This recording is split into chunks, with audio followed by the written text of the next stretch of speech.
What's up YouTube? Back with another video, and today we have the first episode of a new series in which I go over freelances. And if you don't know what a freelance is or how to call one, I'll leave a few videos linked in the description to help you out. And I'm not sure if I'll be able to get through every single freelance, but I'll try to get through as many as I can. Also, I was just gonna go in order by the way they're listed in the game, but if I start seeing comments about a certain freelance that y'all want to see, then I'll probably do that one. So let me know what y'all want to see and I'll try to make a video about it. And as for the format of these videos, I will start off with a description of the freelance, then I will go into scrimmage mode and show you some branches and some player movements that you'll see when using the freelance. Then I'll talk about my thoughts of the freelance and show gameplay clips of me using the freelance against real people in Play Now Online. And with that being said, let's get into it with the two-man action freelance. So if we look at the description of the two-man freelance, under best four it says 2000 style offense for teams with two main dominant scorers, and the player example they give is T-Mac and Yao Ming. And if you see the spacing, you'll see your best two players will have pretty much a whole side of the court to themselves, and everybody would just basically move out the way to the other side of the court. And even though it says two main dominant scorers, I find that this freelance works best when those two players are a guard or a really good ball handler and a big man. And I'll get into more detail about that when I talk about my thoughts. But as far as the type of actions you'll see, it's a lot of isolation, a lot of pick and roll, and post-ups. Positives: keep offense centered around your two best players. Negatives: does not get everyone involved and not much ball and play movement. So that's true. So basically how the spacing is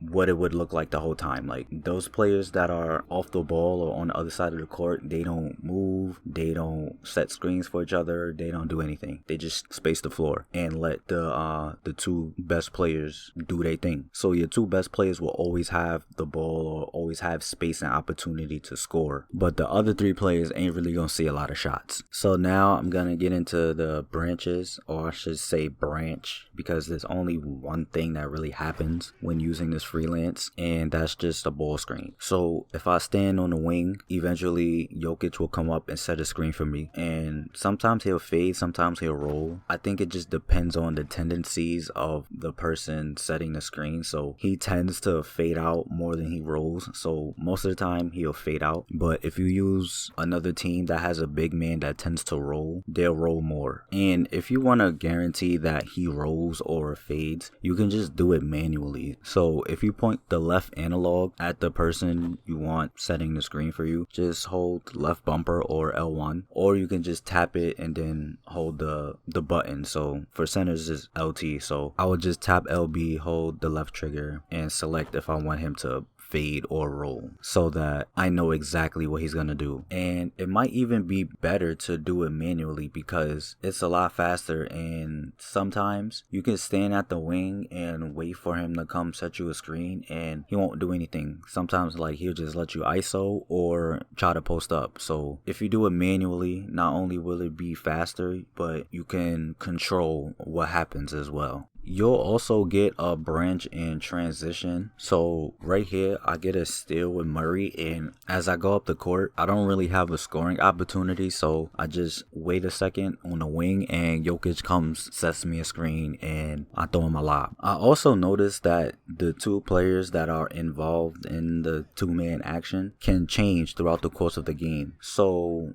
right here we have Will Barton and Paul Millsap in the two-man action when it's normally Jamal Murray and Nikola Jokic. And I think it depends on how much takeover a player has. So right here they're both very close to getting takeover, so I guess the game wants them to get involved in the action so they can get a shot, so they can get takeover. That's my best guess, because once they get takeover and it's gone, or like they lose some of it, then it goes back to the best two players. So this could be good or bad depending how you look at it. It hasn't affected me yet, especially if you're playing short 5-minute quarters, because nobody else besides your two best players within the 2-minute action for most of the game is gonna get takeover. Like, the only way somebody else is gonna get takeover is if the defense is helping a lot and they're getting wide open shots. So those are all the branches and things that you can expect to see. Now, getting into my thoughts, when I first used this freelance, I wasn't sure if I liked it or not, but after playing with it for a little bit, it does have a lot of uses, but that's gonna depend on the person playing, because this freelance is not for everybody and it doesn't fit everyone's play style and skill set. So if you do like ISO, if you know like the dribble moves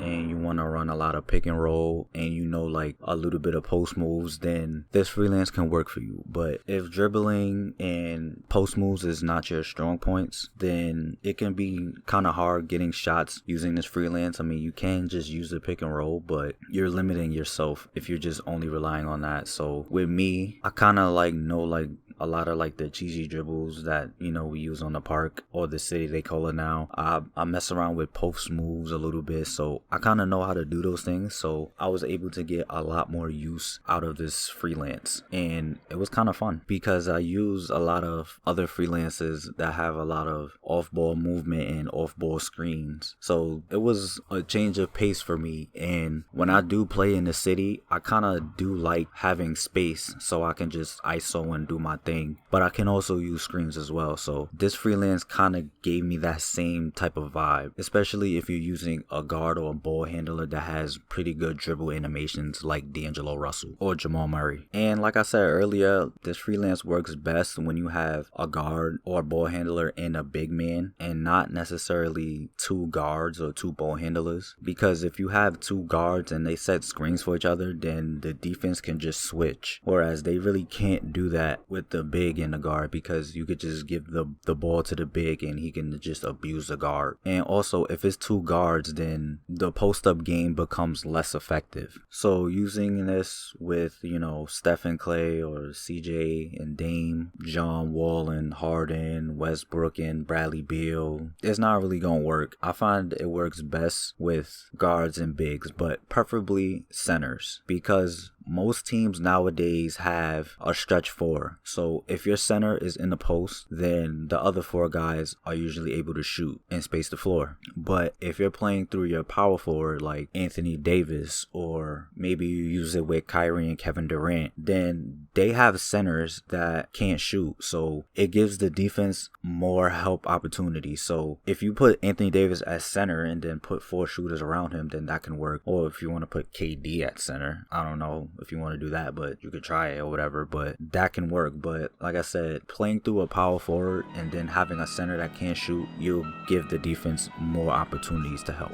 So that's pretty much it for the video. If you have any questions, leave them in the comments. Also, let me know what you think about this freelance. Thanks for watching and stay tuned for more content.